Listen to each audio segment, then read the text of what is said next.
Bonjour, dans cette vidéo je vais vous montrer comment multiplier deux fractions de la manière la plus simple et la plus efficace possible. Alors j'ai choisi comme exemple 8 21e qu'on va multiplier par 15 demi.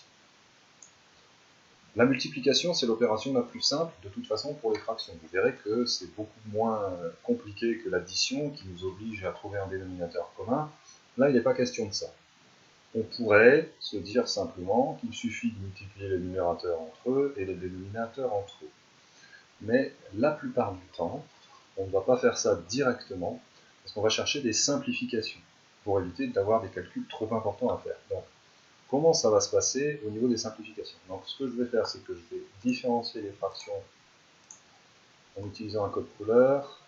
Donc, tout ce que je vais écrire en rouge va se rapporter à la première, et ce que j'écrirai en bleu se rapportera à la deuxième.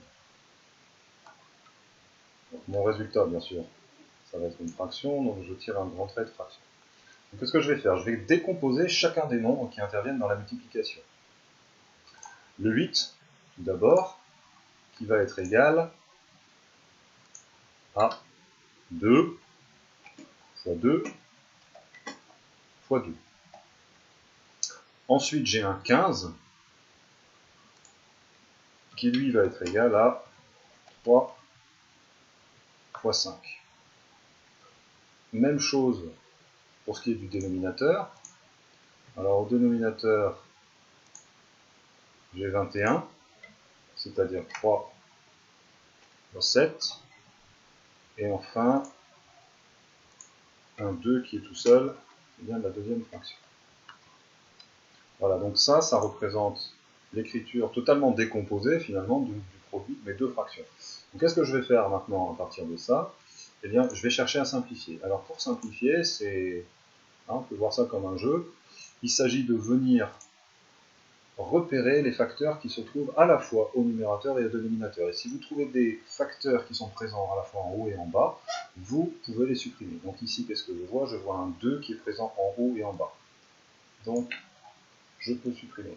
Alors bien sûr, je n'ai qu'un facteur 2 au dénominateur, donc au numérateur, je n'en enlève qu'un. Les deux autres, je les laisse. Qu'est-ce que j'ai d'autre? J'ai un 3.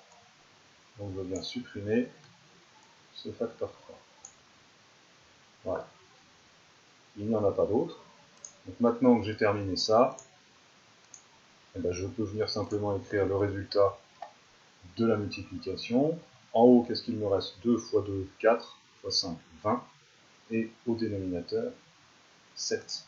Donc le résultat de cette multiplication, c'est 27e.